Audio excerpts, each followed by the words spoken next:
All right, so who is David Jon Sponheim, and why does he think that he should deserve your vote, and why is he running for president? All right, let me tell you. David Jon Sponheim is an average American just like you.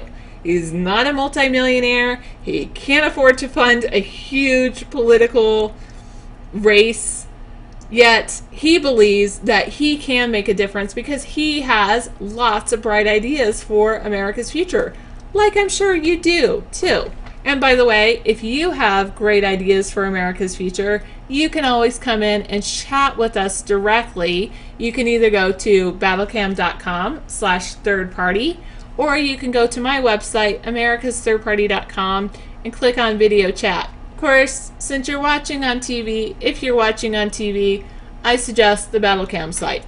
Alright, and then of course you can have your own show there too, which is pretty cool. They sometimes put you on TV like they're putting me on right now. Alright, David Jon Sponheim is 53 years old. Sorry, I had to think for just a second, but he is 53 years old. And this is an interesting year because I'm actually the inverse of his age. It's like the only time in my life it'll happen. So I'm 35, he's 53. By the way, this is also 35 is a minimum age to run for president of the United States or vice president of the United States. So I'm running as vice president under David. Now, he is a centrist. He believes in taking care of people, and what really drives him is all the corruption he sees in this country. He hates the whole idea that corporations are telling everyone what to do, and he really feels that the power should be in the hands of the people. Also, David wants political power in order to bring about a lot of his ideas. So for instance, one of his ideas is a seawater pipeline that would passively desalinate water, bring it in from the oceans and then passively desalinate it. He also has ideas for a homestead renewal plan because housing is such a huge cost for so many people. Thank you. All right, and you can find out more, of course, about David and our platform at americasthirdparty.com. All right, when we say we're centrist, we are fiscally conservative. We don't want the government to spend a whole lot of money. Did you realize how much the deficit is growing every single month? Actually, I should say the deficit is not growing, but how much deficit we have. They play games with these words. Our debt continues to grow, yet our deficit has supposedly been cut in half after it was raised, of course. The thing is, what a deficit is how much the government is spending beyond how much they take in every month. So if you're looking at your personal budget, you could say, hey, if I take in $1,000 a month, but I spend $2,000 a month, then you have $1,000 deficit and you are in debt $1,000. If you continue to spend the following month, you have $1,000 income, but you spend $2,000, you have another $1,000 deficit, and yet you go into debt $2,000 because obviously you haven't paid off any of the previous amount that you went into debt. So that's one of the things that the government continues to do, and we're like, yikes, help us, what the heck is happening? I mean, everybody with any financial common sense whatsoever knows you can't spend more money than you take in. Otherwise, you're just going to dig your hole of debt deeper and deeper. By the way, here's a little personal tip for you. If you want to get out of debt personally, and the thing is to not spend beyond your means. Don't spend money you don't have. Of course, that's hard, sometimes hard to do because it's so easy to swipe that credit card. No, don't do it.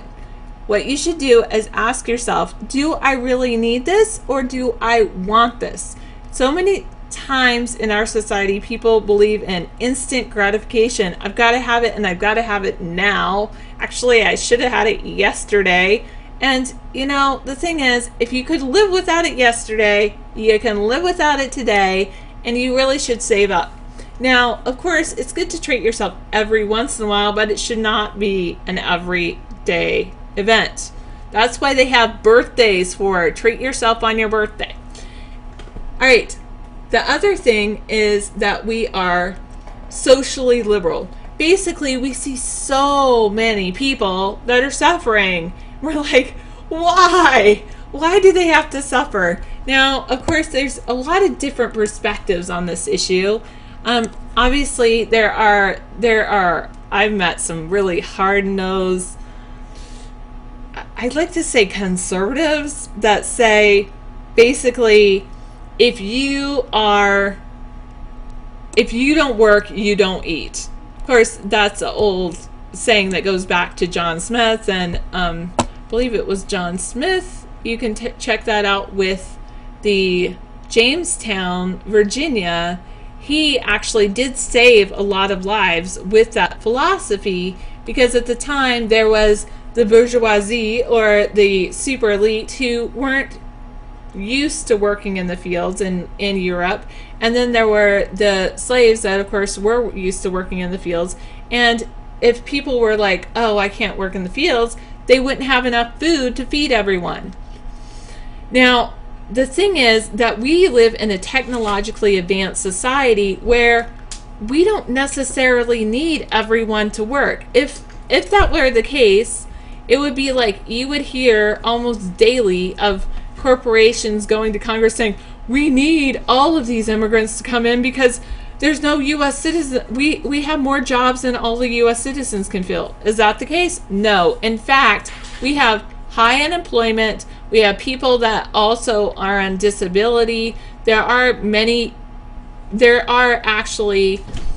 less need for all of these people to work, because we live in a technologically advanced society. We have robots to do much of the hard labor now. Fortunately, they weld together cars. In Henry Ford's day, what made him so popular was the fact that he created this machinery out of basically human labor to put together these cars. And now we have machines to do it. I think it's great that we go into an advanced society where we don't need all these people to work. At the same time, I also feel that we have to look at, well, what are we going to do with those workers? What are we going to do with those people that no longer need to work? We shouldn't just say, oh, well, they should just starve to death because we no longer need them as corporations, or the corporate world no longer needs them. I believe that there should definitely be a baseline where all U.S. citizens, and I believe that the government definitely, and us as U.S. citizens, can work together so that we can have enough housing, have enough food, and have, I would say, also healthcare for the average American, for all Americans, in fact. Yet, at the same time, I also understand the perspective of people who say, you know, you have to be a hard worker. I'm a hard worker. I believe in going out and working every day that I can, or, you know, and not just staying busy. I do believe in exchanging my labor for a wage. And so I'm not one of those elites who say, oh, I'm just going to sit around and just let everyone take care of me either, or maybe not elite, whatever side you see them on. I believe in working hard, and I believe that hard work should be rewarded. And therefore, what I believe in is creating a baseline plus society. And what we believe in at America's Third Party, and David Jon Sponheim believes in, is a baseline plus society. So basically, we have this baseline. All right, you're a U.S. citizen. Okay, we have a house. You have to maintain it, but you have a house to live in. You have a certain amount of food, and you have a certain amount of that's it. I would say water. That's it. So water, food, and shelter. And then if you'd like to work beyond that, you can definitely work beyond that to better your life. Right now, so many people actually work every day and they just do that, and it basically supports their housing if they're lucky. There is so much. Housing costs are just huge for people. I know that supposedly mortgages are supposed to be set up so that if you have a mortgage, you can't qualify for a loan that is more than a certain percentage of your income. That's not the case when people are looking for a rental. I mean, if they're looking for a rental, it's just that basically if they move into an area and it's like all the houses in that area are $1,800 and they find a job for $2,500, I mean, that's a huge chunk of money just going for shelter over your head. I believe that we should have a homestead renewal plan. You can read more about that at americasthirdparty.com. And the homestead renewal plan is the idea that people can put in their actual sweat equity, their labor into building up a house that initially, and they can get that either for a very reduced rent or even possibly purchase it in the future. All right, so those are some of the ideas in America's Third Party. I do encourage you to check our website out for a full detail, and also make sure you come in and chat with us every single weeknight.